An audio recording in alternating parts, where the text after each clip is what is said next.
Yes, welcome in everyone. This is the full 10 yards at Britball Team Podcast. Group 2 are chomping at the bit to get going. So let's get going.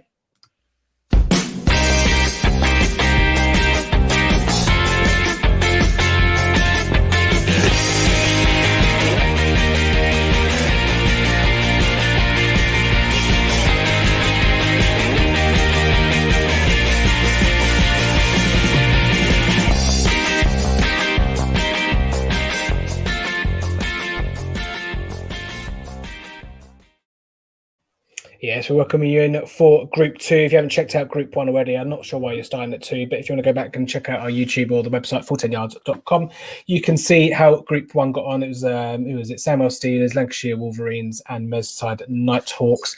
But we've got three fresh faces, and we're going north of the border today. We've got all three teams representing Scotland, and so let's welcome them in. First off, top right-hand side of your screen, you've got Daniel Murphy from the Dunfermline Kings. Daniel, how are you doing, buddy? Oh, I'm doing good, thank you. Good to have you again. Like was be the first one. Just maybe want to introduce, obviously how you got into American football. Obviously, I've met you personally as well, and my time at the Kings. So, but for the uninitiated, do you want to just say how you got into the sport and where you play and all that kind of stuff?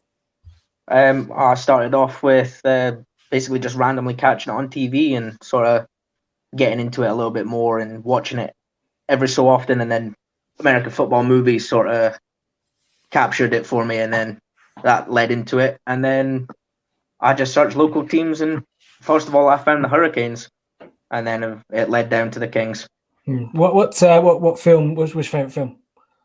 Probably The Blind Side. I also picked the Ravens as my team as well. Fair enough. Stephen, Blind Side one of your favourite American football films, or would you like something else? I can't hear you. You've gone again. Your mic's gone. Oh, there you go. Yeah. Try it, Mike. Oh, I'm more a draft. This time.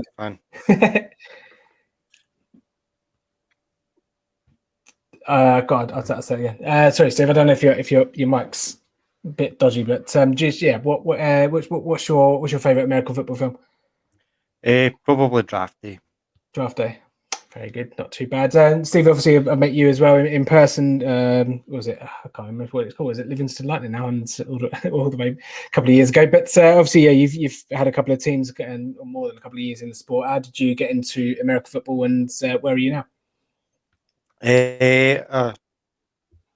Got into it early 2000s watching it with my dad. Started off a brief stint at Edinburgh Wolves, and then followed that up with a few years at Dunfermline Kings. Was a committee member there, and then it was the quick Livingston Lightning as it was, and now I am a player at East Kilbride Pirates Senior and a coach at EKPW, Glasgow Uni, and shortly we'll be starting with Napier Knights under 19s. Excellent stuff. And then completing the trifecta, we have Billy Morrison representing the Aberdeen Roughnecks. Good evening to you, Billy. How you doing? Evening. Doing all right, yeah. Yeah, very good, very good. And tell us a bit more about how you came into Aberdeen Roughnecks and the sport in general. So my story is a little bit random. I lived in Edinburgh at the time, and I wore a top in uni, and someone came up to me and goes, "Do you want to try playing?" And I went, "Yeah, go on then."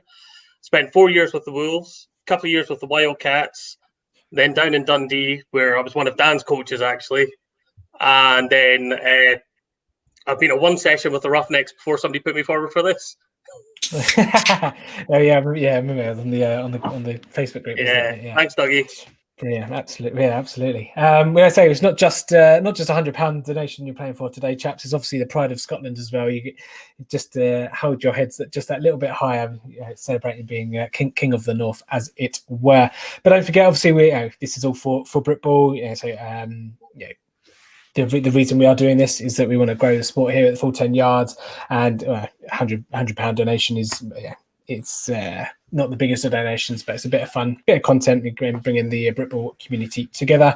So, chaps, for those of you that didn't watch the YouTube from Sunday, I'll just give you the scores from last time out from Group 1. Andy Taylor, the Merseyside Nighthawks, he got 9 out of 10 with a score of 8,224. So that is the score to beat, obviously, with the Pride of Scotland as well. So let's get into it then. Let's get the quiz on the screen. Okay, you're already in, as everyone can see. So let's get this off and running. Everyone ready? Everyone good to go? Yep. Okay, let's go then.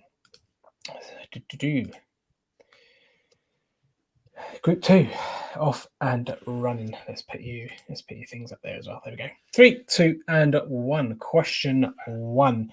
NFL question. Which of these teams do not play in the NFC West? Is it the Chargers, the Seahawks, the Rams, or the Arizona Cardinals? Totally can't remember. Just a reminder for anyone that didn't watch the first one, 1,000 points is available up for grabs per correct answer every question. 10 questions is to go to get through. Los Angeles Chargers play in the AFC West. Seattle Seahawks do, in fact, play in the NFC West. So let's see who started stumbling. Dan, what are you doing? Dan. My football knowledge is gone. Question 2. Which of these teams have won the most Super Bowls? Is it the Green Bay Packers, the San Francisco 49ers, the Dallas Cowboys, or the Pittsburgh Steelers? Pittsburgh Steelers is right with 6, obviously the same as one Mr. Tom Brady. Dallas have got 5. San Francisco and Green Bay have got, I think it's 3 or 4. Obviously, Green Bay most recently in San Francisco, was it back in the 80s, back in the 90s? I can't quite recall, but there we go. Let's see who's 2 out of 2, because someone must be. Aberdeen taking the early leads. We go to question 3. Which of these teams did Hall of Famer Walter Payton play for? Was it the Detroit Lions, the Chicago Bears, the Dallas Cowboys, or the New York Giants? Oh, yeah, everyone knows that one. Easy one, that one, the Hall of Famer question, of course. Absolute legend for the Chicago Bears. All 3 of you off the mark on that one. Aberdeen, obviously, 3 from 3. Question 4. Which of these international series matches were not played in London? Patriots, Buccaneers, Tennessee Titans, Chargers, Kansas City Chiefs, LA Chargers, Denver Broncos, San Francisco 49ers. It was the Kansas City Chiefs and the LA Chargers. That was the game in Mexico. Is Andy still going? Oh, Andy's still. Oh, it's all to play for. Let's tighten the leaderboard up quite nicely. Question 5, true or false, gents? Panthers versus Buccaneers was the first game played at Tottenham's ground. True or false?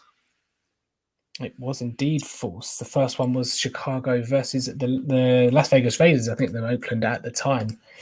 So just the one who got that one right. Oh, Daniel Murphy coming back strong. He's coming back strong.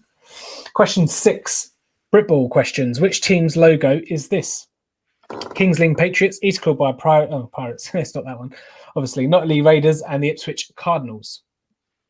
I did try and check it to see there wasn't any related questions, but obviously can't get away from it. There we go. But you got that one right. Of course, it was the Ipswich Cardinals. Just still in reach there, Daniel, as we go to question 7. Britball. Which of these is an adult Britball contact team? Is it the Sussex Thunder, the Sussex Vikings, the Sussex Kings, or the Sussex Conquerors? Yeah, you all got that one right. It's a Sussex Thunder, of course.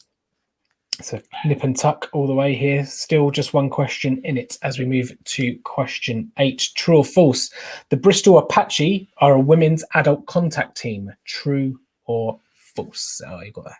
We've got that one correct as well. As the Bristol Amazons is the women's team there as well. So it's going to go down to the wire, folks. That's what we like to see. Makes for good TV, doesn't it? American football theory now. Excluding officials, how many players are on the field each snap of the game? Should be a fairly easy one. There we go. 22, of course, 11 on each side.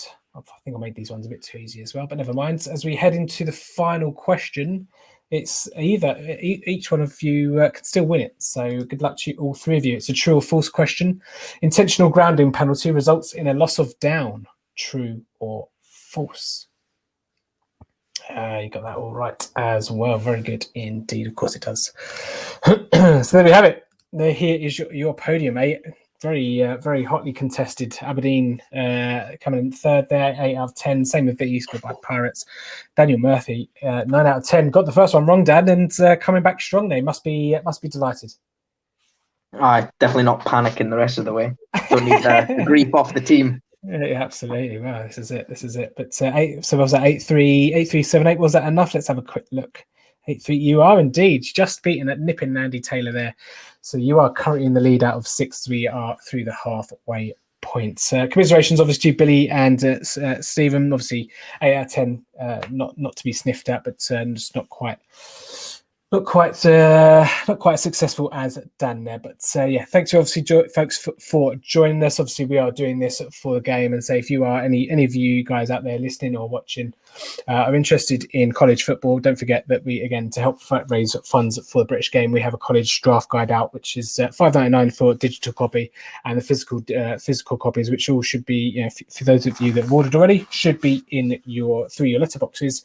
And if you want to go and purchase that, there is still time to do so. That's $11.99, and you get a digital copy with that as well. Let's get the podium off the board and say thank you to Daniel, Stephen, and Billy for joining us. We'll be back next week again with Group 3. Can Daniel be pipped, or will he stay the course? We'll have to find out.